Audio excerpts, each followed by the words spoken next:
Bismillahirrahmanirrahim. Assalamualaikum warahmatullahi wabarakatuh. Alhamdulillah, salatu wassalamu ala rasulillah wa ala alihi wa sahbihi wa man walah ma ba'd. Thalabat thalibat KMI kelas 11 yang dimuliakan Allah Ta'ala. Kita masih di bab 19. Ya, kita lanjutkan dalil-dalil tentang sikap keras taglid dari Rasul sallallahu alaihi wasallam tentang orang yang ingin menjadikan kuburan sebagai tempat ibadah. Nah, kita baca selanjutnya, qala al-mu'allifu rahimahullah ta'ala faqad naha anhu wa huwa fi akhiri hayatihi. Sungguh Nabi telah melarang dari menjadikan kuburan sebagai masjid di akhir kehidupan beliau. Tsumma innahu la'ana wa huwa fi siyaqi man fa'alahu. Kemudian Nabi juga melaknat orang yang menjadikan kuburan sebagai masjid, yaitu orang Yahudi dan Nasrani. Ya. Dan Nabi juga mentahdzir, memperingatkan umat Islam ini jangan sampai mengikuti mereka. Wassalatu indaha min dzalika wa illam yubna masjidun, dan termasuk pula sholat di sisi kuburan itu termasuk menjadikan kuburan sebagai tempat sujud walaupun dia tidak membangun masjid di atas kuburannya itu. Wa huwa makna qaulihi khusya an yuttakhadha masjidan. Ya. Ya. Dan itulah makna dari firman, dari sabda Nabi sallallahu alaihi wasallam, ya, khusya an yuttakhadha masjidan. Ya, ditakutkan apa? Ditakutkan kuburan beliau akan dijadikan masjid. Fa inna sahabata lam yakunu liyabnu haula qabrihi masjidan. Karena para sahabat Nabi sallallahu alaihi wasallam berdasarkan riwayat Aisyah, ya, tidaklah membangun di sekeliling kuburan Nabi itu masjid. Dan kemarin saya singgung sedikit tentang bagaimana keadaan Masjid Nabawi, ya. Wa kullu maudhi'in yusalla fihi yusama masjidan. Dan setiap tempat yang dipakai untuk sholat maka itu dinamakan masjid. Dulu waktu kita belajar usul thalathah kan pernah kita bahas kan, masjid itu memiliki dua makna. Satu apa? A'dha'us sujud, anggota badan yang kita pakai untuk sujud. Yang kedua apa? Makanus sujud, tempat untuk sujud. Ya, maka setiap tempat yang dipakai untuk sholat yaitu masjid. Kama qala sallallahu alaihi wasallam, sebagaimana Nabi mengatakan, ju'inat liyal ardu masajidan wa tahura. Dijadikan bumi itu seluruhnya, dijadikan untukku bumi itu seluruhnya sebagai masjid, ya, dan juga apa? Alat untuk bersuci. Masya Allah, tanah ya bisa dipakai untuk bersuci. Ya, kita baca penjelasan Syekh Fauzan. Hadza min kalami Syekhul Islam Ibnu Taimiyah rahimahullah. Ini adalah perkataan Syekhul Islam Ibnu Taimiyah Ahmad Ibnu Abdul Halim, ya. Yuwaddihu bihi ma tadullu alaihi al-ahaditsus sabiqatu fil bab, yang menjelaskan apa yang telah terdahulu dari pembahasan kita. Ya. Ini kan tadi keempat-empatnya ini perkataan, atau bukan empat, atau beberapa ini perkataan Syekhul Islam semua. Faqauluhu faqad naha anhu fi akhiri hayatihi kama fi hadithi Jundub. Ya. Nah, Ibnu Taimiyah pertama mengatakan sungguh Nabi telah melarang di akhir kehidupannya, sebagaimana hadits Jundub bin Abdillah, ya, yang menjelaskan beberapa hari sebelum Nabi meninggal, ya, Nabi melarang untuk menjadikan kuburan sebagai masjid. Ya, kemudian thumma innahu la'ana wa huwa fisyaki man fa'ala. Itu laknat yang juga mengandung konteks larangan, ya, bagi larangan dan laknat bagi siapa yang menjadikan kuburan sebagai masjid, sebagaimana di dalam hadis Aisyah sudah kita bahas. Dan juga qauluhu as-salatu indaha min dalika ay min ittikhadhi masajida. Salat di samping kuburan itu termasuk menjadikan masjid sebagai kuburan. Dan juga perkataan Ibnu Taimiyah wa illam yubna masjid, walaupun tidak dibangun masjid, artinya as-salatu indal kubur min ittikhadhiha masajida al-mal'unu. Salat di sisi kuburan itu termasuk menjadikan kuburan sebagai masjid yang itu terlaknat siapa yang melakukannya, walau biduni bina'i masjid, ya, walaupun tanpa mendirikan masjid. Dan juga perkataan Ibnu Taimiyah wa huwa makna qauliha khusyan yutakhadha masjida Makna qauli Aisyah, makna dari ucapan Aisyah. Hadis ini artinya Aisyah ya. Tadi saya salah terjemah di awal tadi ya. Para sahabat, tapi di sini pasnya adalah Aisyah. Ya, sebagaimana kita bahas kemarin ya. Itu adalah makna dari perkataan Aisyah fi ta'lili dafnin Nabi, dalam alasan penguburan Nabi fi baitihi. Kenapa kemudian Nabi dikuburan di rumahnya? Wa adami ibrazi qabrihi, dan tidak dinampakkan kuburannya ya. Agar tidak dijadikan tempat sujud kan begitu. Wa qauluhu fa inna sahabata lam yakunu liyabnu haula qabrihi masjidan, dan perkataan Ibnu Taimiyah ya, sungguh para sahabat tidak menjadikan sekitar Nabi itu tempat sujud. Lima alimu min tashdidihi sallallahu alaihi wasallam, karena sahabat tahu dari sikap keras Nabi ya, memperingatkan masalah masjid di kuburan ini atau kuburan yang dijadikan masjid ini ya, fi dzalika, dalam perkara itu. Wa taqdidihi wa la'ni man fa'ala, Nabi bersikap keras, Nabi juga melaknat siapa yang menjadikan kuburan sebagai masjid itu. Fayaqulul maqsudun nahyu anis salati indaha, maka semua sahabat tahu bahwa maksud Nabi bersikap keras ya, melaknat orang yang menjadikan kuburan sebagai masjid itu adalah larangan dari melakukannya ya. Dan juga perkataan Ibnu Taimiyah, wa kullu maudhi'in qusidati sholatu fihi faqad tukhidha masjidan ya, setiap tempat yang dijadikan tempat sholat maka itu ya masjid. Maka likaunihi uidda li sholati wa illam yubna, dipakai untuk sholat walaupun tidak dibangun masjid. Dan juga perkataan Ibnu Taimiyah, bal kullu maudhi'in yusalla fihi yusamma masjid, bahkan setiap tempat yang dipakai sholat itu dinamakan masjid. Ai wa illam yaqsid bidzalika bi khususihi, walaupun tidak dimaksudkan secara khusus untuk dijadikan tempat sholat, tapi kalau dipakai sholat yaitu dinamakan masjid, makanu sujud, tempat untuk sujud.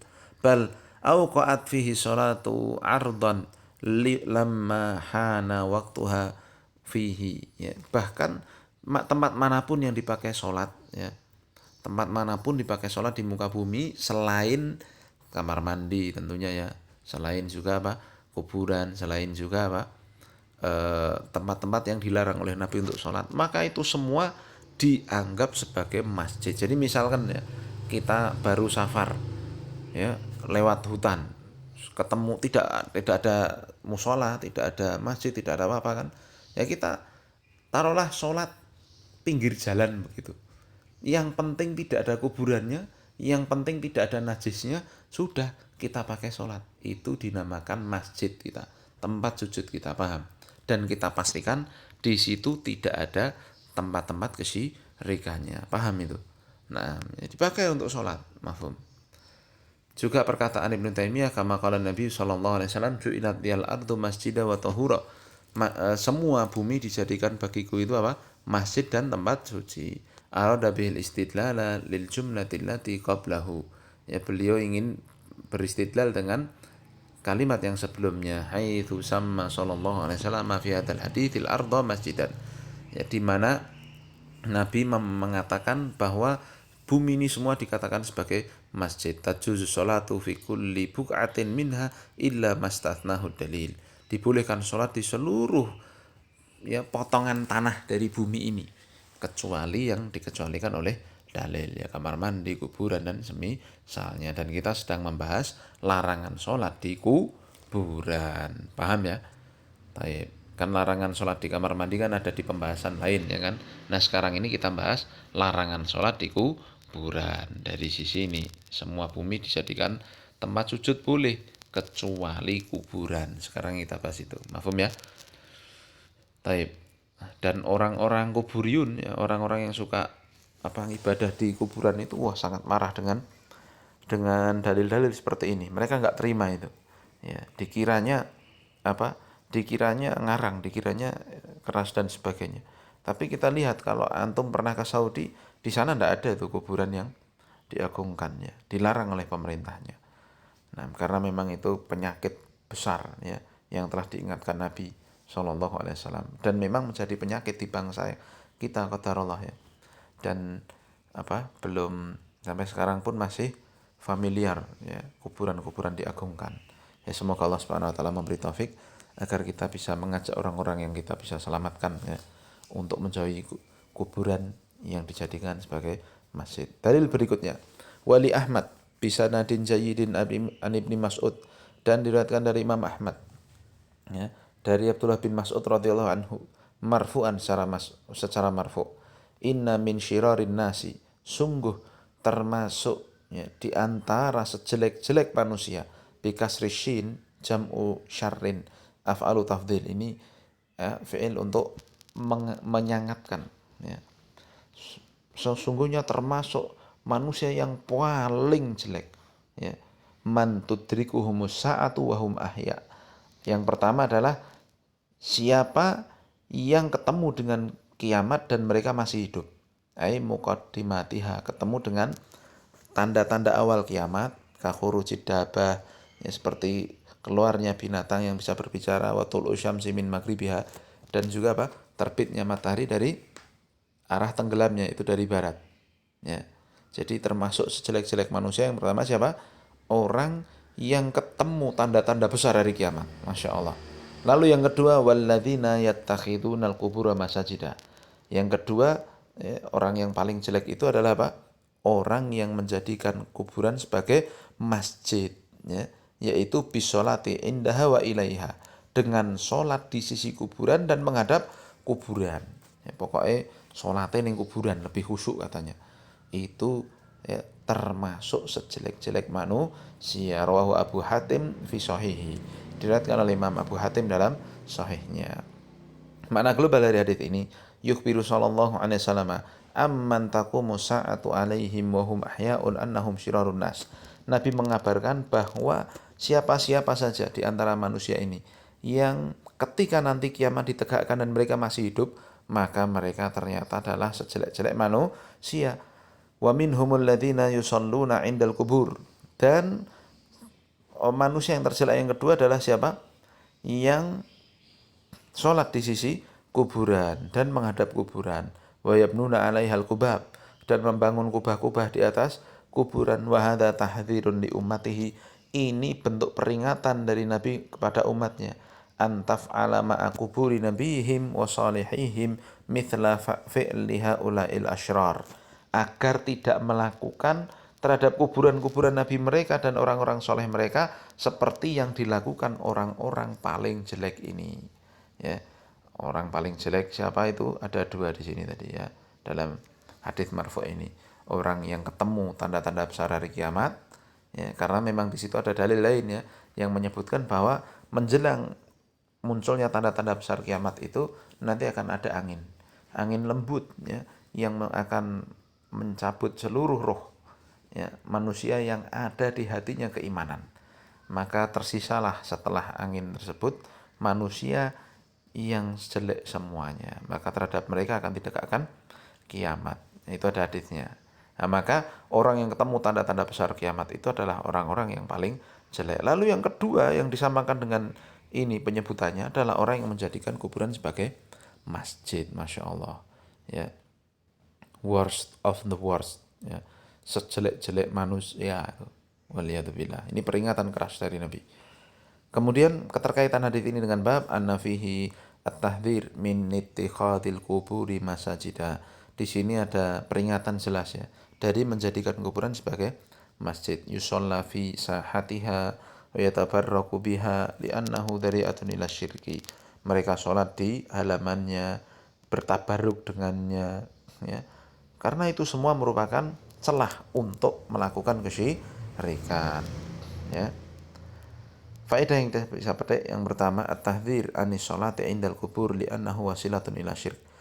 Peringatan dari sholat di sisi kuburan, karena itu merupakan perantara kesyirikan. Dua, anna man ittakhadha qubura shalihina masajida lis-sholati fiha fahuwa min syiraril khalqi. Siapa yang menjadikan kuburan orang-orang soleh sebagai tempat sholat, dia sholat di sisinya, dia sholat di situ, maka dia termasuk sejelek-jelek makhluk. Wa in kana qasduhu taqarruba ilallah, walaupun maksudnya dia itu adalah mendekatkan diri kepada Allah. Ketiga, anna sa'ata taqumu ala syirarin nas, bahwa kiamat itu akan tegak terhadap sejelek-jelek manusia. Yang keempat, at-tahdhir anisyirki wa wasailihi, peringatan dari syirik dan dan perantara-perantaranya. Wa ma yuqarribu ilaihi, dan yang mendekatkan kepada kesyirikan. Mahma kana qasdu sahibi tilkal wasail, apapun maksud dari ya semua perantara kesyirikan itu. Yang namanya perantara pasti mengantarkan kepada tujuannya. Nah, kalau perantaranya jelek tidak bisa dikatakan tujuannya baik. Maka hati-hati dari tipu daya orang-orang yang mengantarkan kepada kesyirikan. Selesai bab ini, tugasnya dihafalkan ya. Dihafalkan dalilnya. Nah, kita akhiri subhanakallahumma bihamdika asyhadu an la ilaha illa anta astaghfiruka wa atubu ilaik. Assalamualaikum warahmatullahi wabarakatuh.